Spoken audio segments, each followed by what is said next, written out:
I'm Andrew McGuinness, and I'm the musical director for the Baltic Soul Orchestra.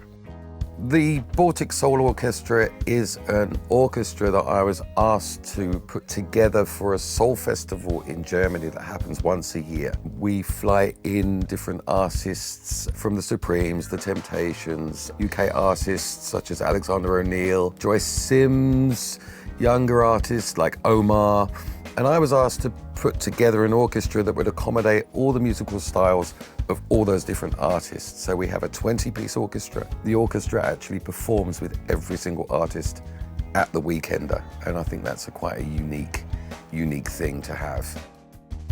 Today we've been working on one particular artist, a lady called Gloria Scott, and one particular song of Gloria's called All of the Time, You on My Mind, which is actually an unreleased track from her unreleased second album. So we obtained the demos from the estate of Barry White a few years ago, and I transcribed it, and so we've been performing it and practicing it.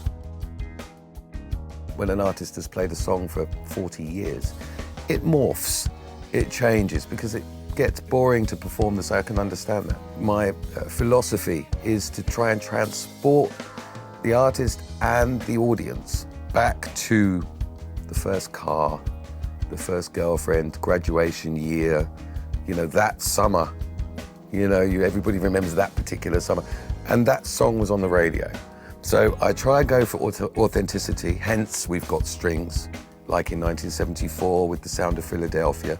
We try to recreate The Sound of Philadelphia live on stage. Basically, I get given a list of songs, and then I go looking for the original MP3s, the original recordings, and then I start to listen to them, and I put them into Cubase first of all.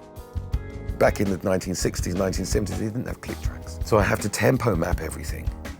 And that's quite intense work. Essentially, when I've finished with the MIDI, and I'm as happy as I can be with obviously the limitations of MIDI. But once I'm basically happy, I'll go to Cubase Editor, Cubase Score, and I worked with Cubase Score for 8 years.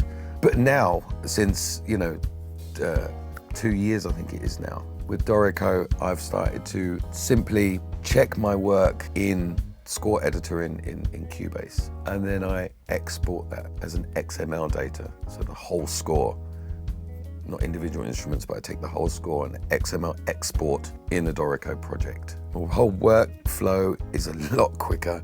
Where I was spending 4 hours in formatting, I'm now spending 20 minutes, if that, per song. I can get through a lot more work in a day, and I can knock off earlier in the day because I'm not still sitting there going, So it's enabled that as well. So, and also the additional benefit of Dorico, for example, to have it on your laptop, on stage, at rehearsal, because we only have 2 hours rehearsal per artist. So if they need to, transpose a song half a step down or sometimes more, it's 2 or 3 clicks and off to the printer, and there we go. So within the time it takes to have a quick cup of coffee, the artist is happy, which makes everything look more professional, more streamlined, more efficient. So that's one of the main benefits of me personally working with Dorico. One thing that does stand out for me is, apart from actually working with the program itself, which is, it's an incredible time saver. The company itself, it seems like very familiar and a very friendly. You seem like you're involved in the project somehow. You can always get in touch with somebody. It's a good feeling. It's a nice feeling. It makes you feel like you're actually involved and that you're partly creating the program with the people that actually create it in the technical term.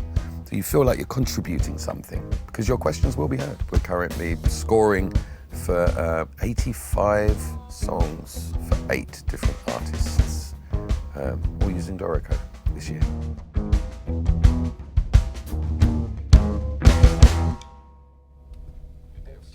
I like that. That was amazing. Yeah.